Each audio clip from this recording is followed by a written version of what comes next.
Pinilit ni Lucas ang kanyang ulo upang mawala ang atraksyong nararamdaman niya sa kanyang assistant. Nababaliw na ako para magkagusto sa babaeng ito. She's not his type. Wika niya sa sarili. Nag-umpisa na silang kumain ng sabay. Boss, makulit ba talaga si Brandon? Maya-maya pang tanong ni Isabel. Napataas naman ang kilay ni Lucas sa tanong nito. Yeah, at babaero din yon. Napainom ang binata ng tubig sa kanyang isinagot.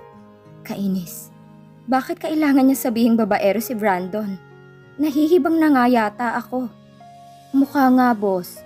May girlfriend na ba yun? Tanong pa muli ni Isabel sa kanya. Napabuntong hininga naman siya sa tanong nito.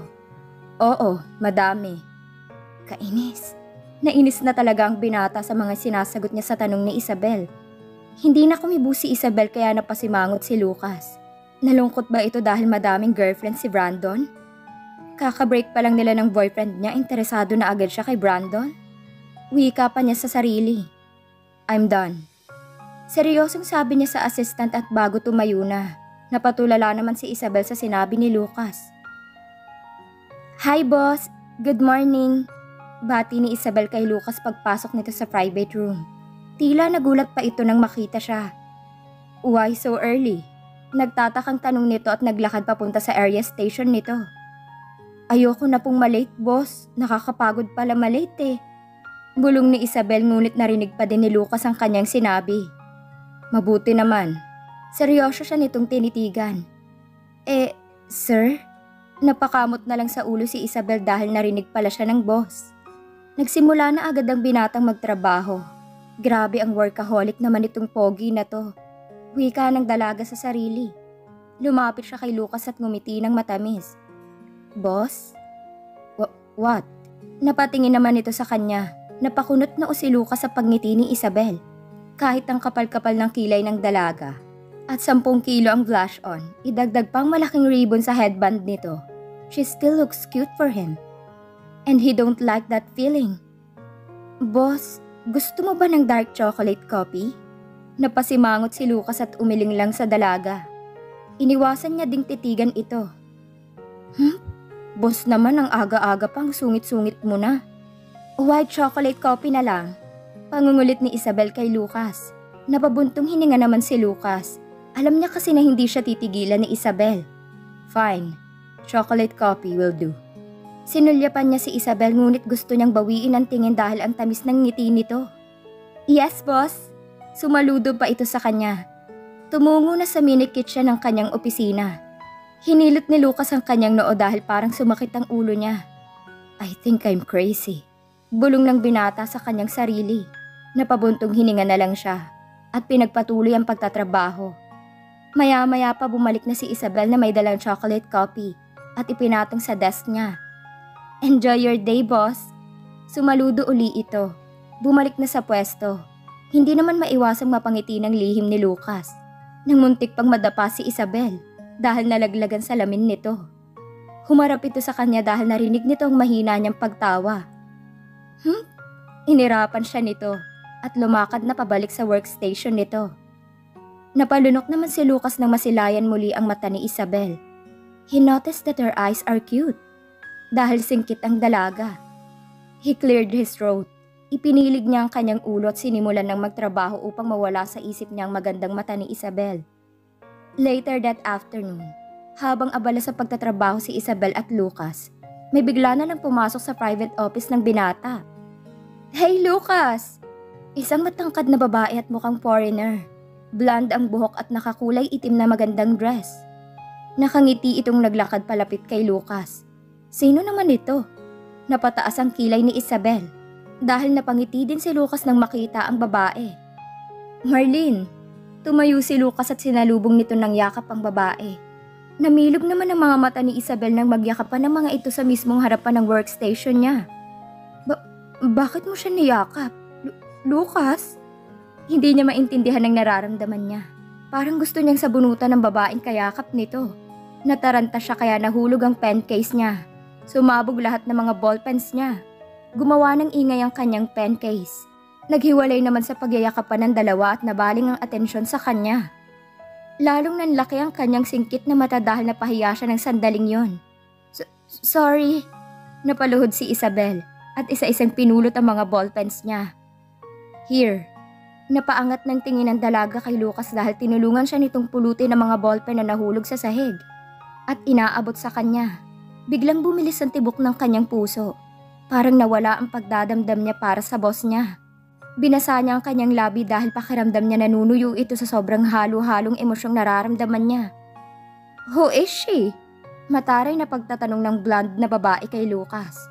Napalunok naman si Lucas at tumayo sa pagkakaluhod. She's my secretary. Tipid na sagot nito. Good afternoon po, ma'am. Inayos ni Isabel ang kanyang salamin at dahan-dahan bumalik sa pagkakaupo niya. Napataas naman ang kilay ng babae. She almost scares me. Napahawak pa ito sa puso at exaggerated na parang nandidiri sa kanya. Flat-chested naman kung makareact. Puna ni Isabel sa kanyang pagtitig sa babaeng Marlene ang pangalan. Kailan ka pa bumalik? You should have called me. Pag-iiba ni Lucas ng usapan at inalalayan ng babaeng makaupo sa sopa ng kanilang opisina. Dear, you're so sweet, Lucas. Kanina lang yung flight ko kaya may jet lag pa ako. Sumandal pa ito sa binata. Napataas naman ang kilay ni Isabel nang makitang inalalayan pa ito ni Lucas. At halos magyakapan na naman ang dalawa. Minsan mahirap din masyadong gentleman, Lucas. Hindi na niya natapos ang sasabihin sa isip niya nang namalayan niya na nabali na ang hawak niyang ballpen. Napatingin na naman sa kanyang dalawa kaya mabilis niyang itinapon ang putol na ballpen sa trash can niya.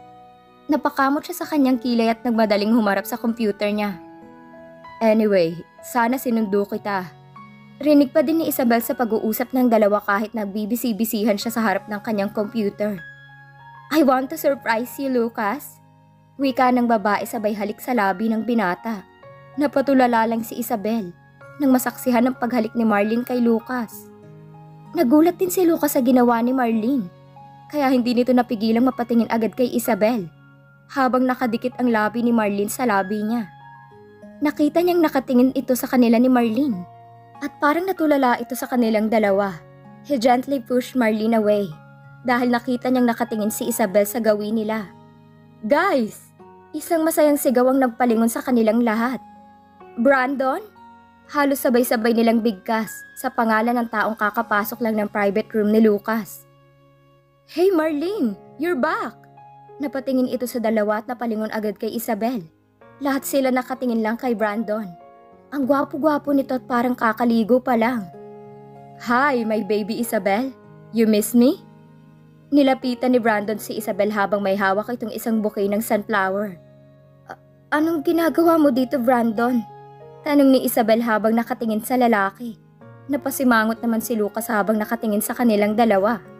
I'm just visiting the most beautiful girl in my life. Ngiti ni Brandon habang inaabot sa kanyang mga bulaklak. Napataas naman ang kilay ni Marlene sa mga nagaganap. Naisip niya kakaibang babaeng pangit na ito dahil pati si Brandon ay parang may something na nararamdaman para sa babaeng assistant ni Lucas. Ako? Nagtatakang tanong ni Isabel. Napapatingin din siya kay Lucas. Nakasimangot ito habang nakatitig sa kanya. Of course, only you. Inabot ni Brandon sa kanyang bulaklak at yumuko ito para halikan ng dalaga sa pisngi. Don't touch her! Natigil ang tangkang paghalik ni Brandon kay Isabel.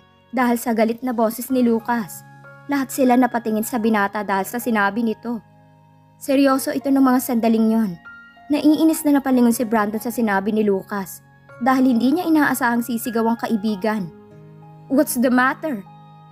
Seryosong tanong din ni Brandon.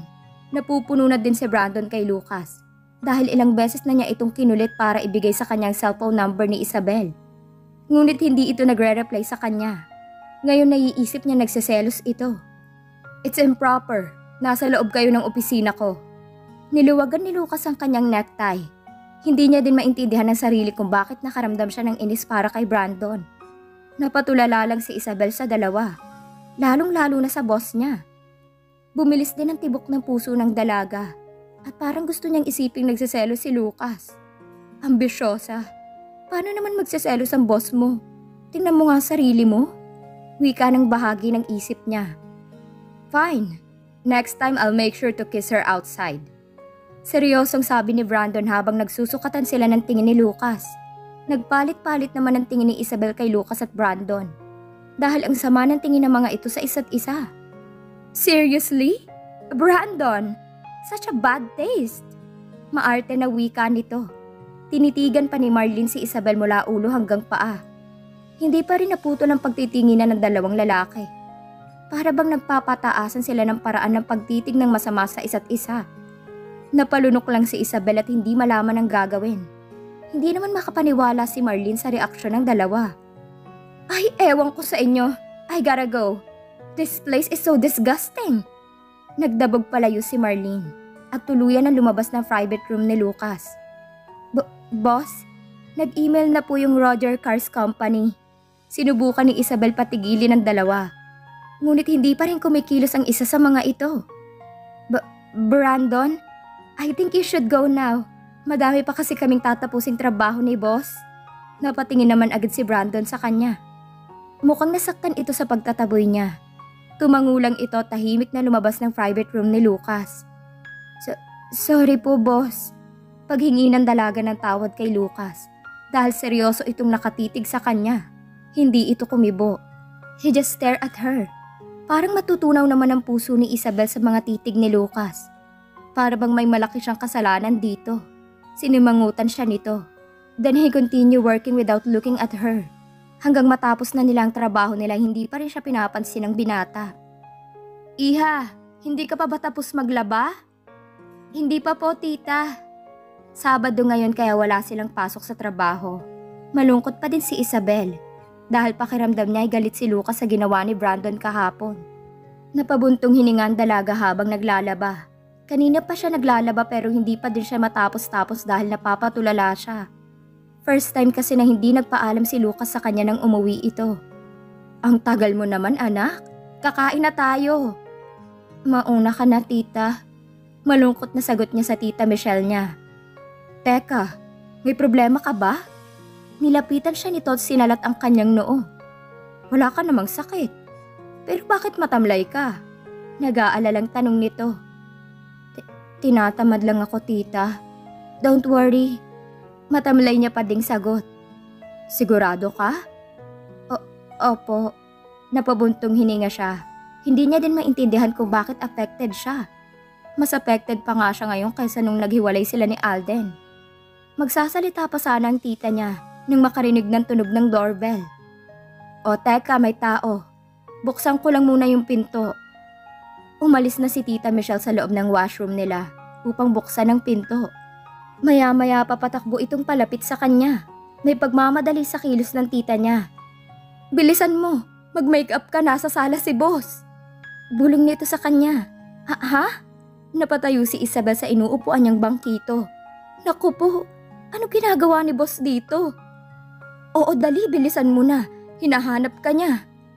Naku po, nakapambahay na manipis na sando lamang siya at maikling short na kupas. At higit sa lahat, wala siyang make-up. Naku tita, wala po yung make-up ko dito, nasa itaas po. Sobrang pag-aalala ang nararamdaman ni Isabel ng sandaling yun. O sige, kukunin ko. Naputol ang pagbubulungan nila ng kanyang tita Michelle nang marinig nila si Lucas na papasok sa loob ng washroom. Oh no! Mrs. Ortiz, tawag ni Lucas sa pangalan ng kanyang tita. Pareho naman silang nataranta. Mabuti na lang nakita ni Isabel agad yung face mask na nakasampay. Kaya mabilis niyang isinuot iyon. Boss? Sagot nilang pareho ng tita niya.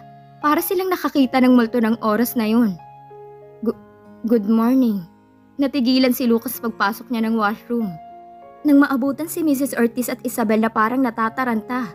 Ngunit mas natigilan siya nang mapansin ang suot ni Isabel. She's so beautiful in his eyes. Napansin niya agad ang kurba ng katawan ng dalaga. She's very different. Nakasuot ito ng sando at short. She never imagined na magsusuot ng ganitong damit ang kanyang baduy na sekretarya. Parang Coca-Cola body pala ang katawan nito. Napansin ni Lucas na wala din itong make-up. Kahit natatakpan ng face mask ang kalahati ng mukha nito.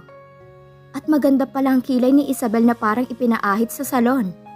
Wala din itong suot na salamin. Kaya naninibago si Lucas sa assistant niya. Good morning, boss. Gulat na sagot ni Isabel. Boss, halika ho sa kitchen, kain po muna tayo. Aya ni Mrs. Ortiz kay Lucas. Sabay hila sa binata. Napalunok na lang si Lucas at sumunod na kay Mrs. Ortiz. Boss, ano pong ginagawa niyo dito? Tanong ni Mrs. Ortiz habang pinaghahanda siya ng makakain. He cleared his throat bago sinagot ang tanong ni Mrs. Ortiz. May meeting kaming pupuntahan. Pagsisinungaling ng binata. Meeting po, boss? Nagtatakang tanong ni Mrs. Ortiz sa kanya. Malamang nagtataka ito dahil ito ang unang pagkakataon na may meeting siya dahil Sabado ngayon. Urgent meeting later. Pagsisinungaling niya muli. Ang totoo niyan, magpapasama lamang siya kay Isabel sa mall para bilhan ng regalo ang mommy niya dahil nalalapit na ang birthday ng ina. Tumangutango lang si Mrs. Ortiz. Paniguradong nagulat ito sa biglang pagbisita niya sa bahay ng mga ito dahil ito ang unang pagkakataon na pumunta siya roon. Boss, bakit po kayo nandito? Napalingon si Lucas kay Isabel nang pumasok ito sa kitchen room. Gustong mapakunot ng kanyang noo dahil naka-makeup na ang dalaga ng makapal na kilay at pulang-pulang blush on. Ngunit hindi ito nagpalit ng damit. Bakit nag-makeup ka pa? Balik tanong ni Lucas kay Isabel. Pakiramdam ko po kasi mas maganda ako pag naka-makeup para presentable po. San ka natuto mag-makeup ng ganyan? Kasalukuyan naman ang umiinom ng tubig si Mrs. Ortiz. Kaya naibugan nitong iniinom na tubig dahil sa tanong ng boss nila. Parang gusto nitong tumawa ng malakas ngunit pinipigilan lamang nito ang sarili. Sorry boss. Hingi ng paumanhin ni Mrs. Ortiz sa binata. Habang naghanap agad ng basahan upang punasan ang mga nabasa nito. Kay Tita Michelle po, sir. Siya po ang nagturo sa akin mag-makeup. Todong ngisi si Isabel. Napalingon naman bigla si Mrs. Ortiz sa kanya. Wala akong alam dyan, boss. Hindi na napigilan ni Mrs. Ortiz ang mapatawa. Pinigilan din ni Lucas ang matawa ng sandaling yon. Boss, ano nga po palang sadya niyo dito? Bakit niyo po ako dinalaw? Tanong muli ni Isabel. Lumapit naman si Lucas sa kanya at binulungan siya. Sa mall, kaya huwag kang maingay kay Mrs. Ortiz. He smelled her scent dahil sa pagbulong niya sa dalaga. Okay, boss. Wika naman ni Isabel. Help me to find a gift for my mom. Bulong niya uli kay Isabel.